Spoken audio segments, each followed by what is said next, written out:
जय श्री राम। सभी भागवत भक्तों का स्वागत है। आज हम मानस चर्चा के अंतर्गत हनुमान जी शाखा मृग और कंचन मृग दोनों हैं, कैसे शाखा मृग के बारे में सुंदरकांड की यह पंक्ति बहुत ही प्रसिद्ध है। शाखा मृग कै बड़ी मनुसाई, शाखा मृग कै बड़ी मनुसाई, शाखा ते शाखा पर जाई। शाखा मृग हैं, बहुत सरल ढंग से बाबा ने यहाँ कह दिया। लेकिन हनुमान जी कंचन मृग हैं, वास्तव में हनुमान जी कंचन मृग हैं। आज हम इस विषय पर विस्तार से चर्चा करेंगे। आइए हम इस चर्चा रूपी कथामृत का रसपान करें। हम सब जानते हैं कि हनुमान जी कंचन की तरह कांति युक्त वर्ण के हैं। हनुमान चालीसा में कहा गया, कंचन बरन विराज सुवेशा, कंचन बरन विराज सुवेशा। और किष्किंधा कांड में बाबा ने कहा, कनक बरन तन तेज विराजा, कनक बरन तन तेज विराजा, मानहु अपर गिरन कर राजा। इन सब बातों से यह सब तो स्पष्ट हो ही गया कि हनुमान जी कंचन की तरह कांति युक्त वर्ण के हैं। और तो अतुलित बलधामं हेम शैलाभदेहं, हेम शैलाभदेहं। स्वर्ण पर्वत की तरह शरीर की आभा है हनुमान जी की। हेम का अर्थ स्वर्ण, कंचन का अर्थ स्वर्ण, शैलाभ अर्थात पर्वत। तो हनुमान जी स्वर्ण पर्वत के समान देह वाले हैं। हनुमान जी का वर्ण देह सोने जैसा है, मानो हनुमान जी साक्षात दूसरे स्वर्ण पर्वत ही हों, सुमेरु पर्वत हों। कनक बरन तन तेज विराजा, मानो अपर गिरन कर राजा। ऐसे स्वर्ण शैलाभ हनुमान जी श्री राम जी के परम भक्त। ऐसे परम भक्त को श्री राम जी ने लंका में भेजा। आखिर हनुमान जी लंका में भेजे क्यों गए, बड़ी राज की बात है। जनक सुता जग जननी जान की, अतिशय प्रिय करुणा निधान की, अतिशय प्रिय करुणा निधान की। जानकी जी ने पहली बार वनवास के समय प्रभु श्री राम जी से कुछ मांगा था। आप सब जानते हैं क्या मांगा था। स्वर्ण मृग कंचन मृग। अरण्य कांड में यह पंक्ति आई है, सत्य संध प्रभु बधि करी आनहु चर्म कहती वय देही। जानकी जी ने कहा, हे सत्य प्रतिज्ञ प्रभु, इस स्वर्ण मृग को मारकर इसका सुनहरा चर्म अर्थात चमड़ा ला दीजिए। गीतावली में बाबा ने कुछ भाव बदला है और इस प्रकार गीतावली में गोस्वामी तुलसीदास जी कहते हैं, पाए पालिवे जोग मंजु मृग मंजुल छाला, पाए पालिवे जोग मंजु मृग मंजुल छाला।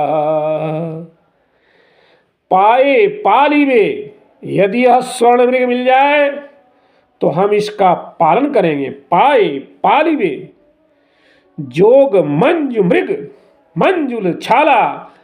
भगवान इसी कारण से क्यों न इसको जीते जी ही पकड़ा जाए कि सीता जी की इच्छा इसे पालने की है। मारना होता तो कहीं से मार देते।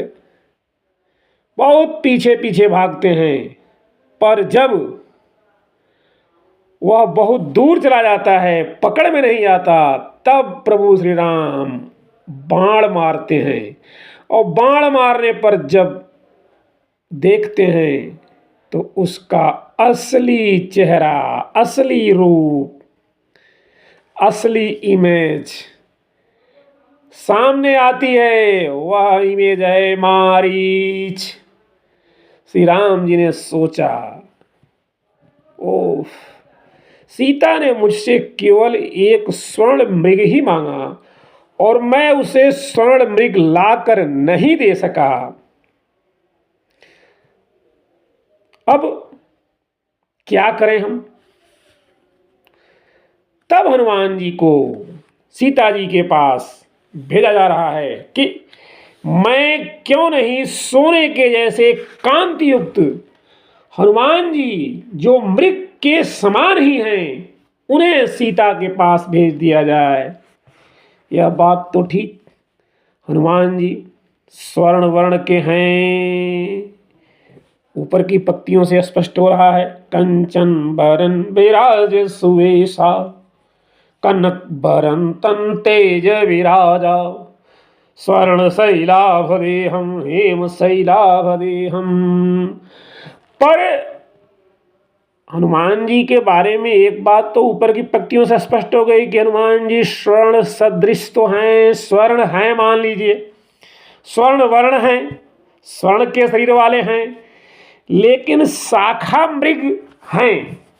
यह भी तो बाबा ने कहा, जब शाखा मृग हैं तो मृग हैं। शाखा मृग कै बड़ी मनुसाई शाखा ते शाखा पर जाई। शाखा मृग वास्तव में बानर का एक पर्याय है। बस शाखा मृग का यही बड़ा पुरुषार्थ है कि वह एक डाल से दूसरी डाल पर चला जाता है। शाखा मृग बताया हमने, आप सब जानते भी हैं कि बानर को कहते हैं और बानर को मृग भी कहा जाता है। इसीलिए मृग को भेजा गया, हनुमान जी को भेजा गया। यह असली स्वर्ण मृग है, यह नकली स्वर्ण मृग नहीं है। आप इसका परीक्षण करके देखना। इसीलिए इस मृग का हे सीते तुम पालन करना, इसकी हर एक बात को भी मानना। पाए पालिवे जोग मंजु मृग मंजुल छाला। पाए पालिवे, तुम इसे प्राप्त करोगी तो इसकी पालना भी करना, इसको पालना पोसना, इसका ध्यान रखना। अच्छा, यह मृग असली स्वर्ण मृग है, यह कैसे पता चले? क्योंकि एक बार नकली स्वर्ण मृग से छले गए हैं। सीता जी को भी यह बात मालूम है। श्री राम जी ने कहा ये असली स्वर्ण मृग ही हैं, चाहे तो परीक्षा कर लें, परीक्षा करके देख लें। अच्छा भाई, सोने की परीक्षा, सोने का परीक्षण होगा तो किस प्रकार से होगा? कन कहीं बान चढ़ई जिमी दाहे। बाबा बड़े स्पष्ट शब्दों में कहते हैं, कन कहीं बान चढ़ई जिमी दाहे। जैसे तपाने से सोने पर चमक आ जाती है, जितना ही तपेगा सोना उतना ही चमकेगा। तो परीक्षण भी होगा इस स्वर्ण मृग का। इसे तपाकर स्वर्ण की अग्नि परीक्षा होती है, और स्वर्ण जब अग्नि में तपता है तो कहते हैं कुंदन बन जाता है। सोना कुंदन बन जाता है और उस सोने का कुछ भी नहीं बिगड़ता है। राम जी ने हनुमान जी को इसीलिए वहां भेजा कि अग्नि परीक्षा हो जाए।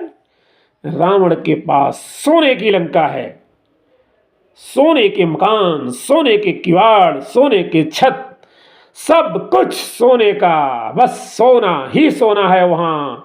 और इसीलिए भगवान ने हनुमान जी को वहां भेजा, जो कंचन बरन विराज सुवेशा हैं।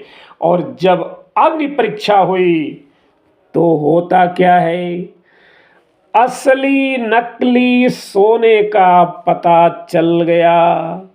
रावण की सोने की लंका जल गई और हनुमान जी का कुछ भी नहीं हुआ।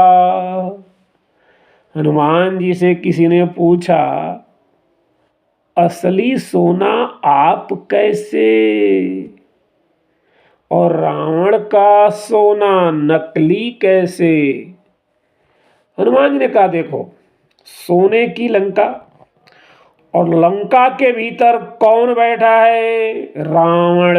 रावण यानी अभिमान। जिस सोने के भीतर अभिमान बैठा हो वह नकली सोना है। और अभिमान कभी भी टूट सकता है, अभिमान कभी भी टूट सकता है। तो अभिमान की बनी हुई सोने की लंका भी कभी भी टूट सकती है। तो इस सोने की लंका के भीतर अभिमान बैठा हुआ है।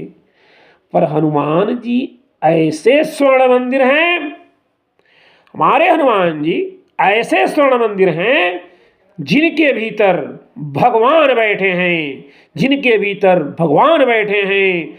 प्रणव पवन कुमार, खलबन पावक ज्ञान घन,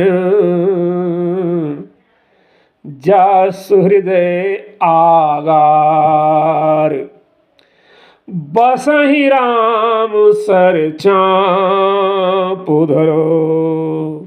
मानस के बालकंड में बाबा गोस्वामी ने बहुत ही सुंदर ढंग से कहा कि जासु हृदय आगार, बसहि राम सर चाँप धरो।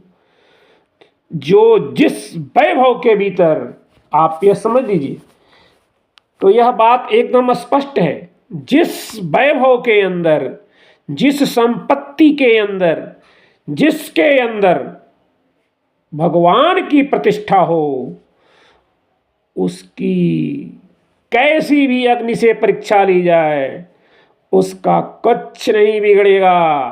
पर जिस वैभव के भीतर, जिस धन के भीतर, जिस संपदा के भीतर, जिस इंसान के भीतर अभिमान होगा वह सदा के लिए रहेगा नहीं। यह संकेत यहाँ साफ साफ हमें दिखाई देता है। यह संदेश भी हमको यहाँ पर मिलता है कि अभिमान कभी भी टिकने वाला नहीं है।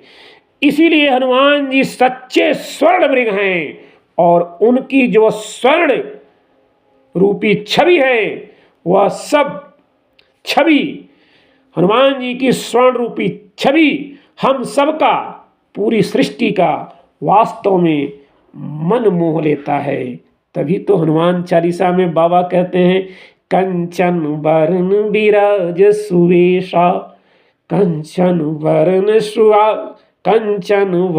विराज सुवेशा, कंचन वरण विराज सुवेशा, शाखा मृग कैवड़ी मनुषाई, शाखा ते शाखा पर जाई। ऐसे कंचन मृग हमारे इष्ट देव श्री हनुमान जी पूरी सृष्टि का कल्याण करें। इसी शुभकामना के साथ आज के लिए जय श्री राम, जय हनुमान।